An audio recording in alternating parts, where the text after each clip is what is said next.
Give me a minute and let's talk about the question that often gets asked. Why doesn't Ukraine hit Moscow? Well, first of all, it's not true that Ukraine doesn't hit Moscow, right? We've seen oil depots, energy infrastructure, airports, refineries, military training centers, government buildings, all targeted in and around Moscow. But here's the thing. Ukraine's long-range weapons are in short supply. And so that means that every shot has to hit something. And the more valuable the target is, the more critical it is that the hit be successful. So when we think about interfering with Russia's ability to prosecute the war, the juiciest targets are going to be those nearby logistics targets that supply the Russian war effort.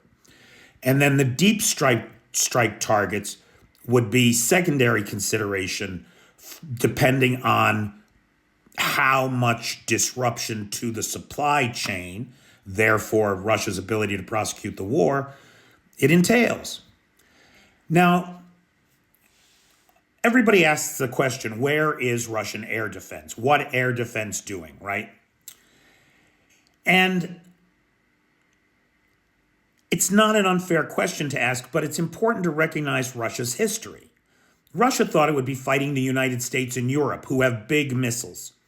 So systems were developed like the S-300, S-400 air defense systems, which are built to counter those missiles, not built to counter tiny little drones.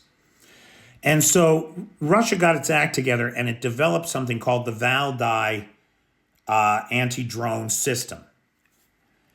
And I was unable to find a cost estimate for these things, but they have to be millions of dollars.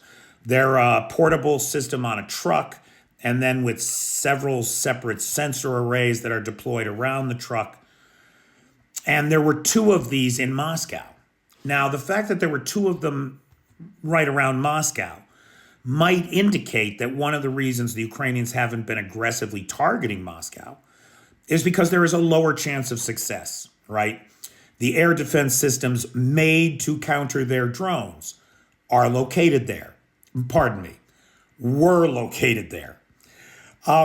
Somebody, we don't know who, we don't know how, but some Ukrainian or Ukrainian partisan slipped inside the location where two of these Valdai systems were, strapped bombs to them, and then videotaped them blowing up.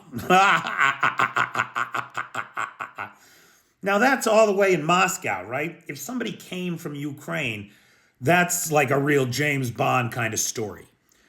I think it's just as likely that some partisan that's in the Moscow area was recruited to do this job. But we don't know. We don't know. At any rate, some pro-Ukrainian risking his own life behind the enemy lines took out the two air defense systems most likely to stop Ukrainian drones around Moscow. So it'll be interesting to see if this changes what kind of targets Ukraine hits.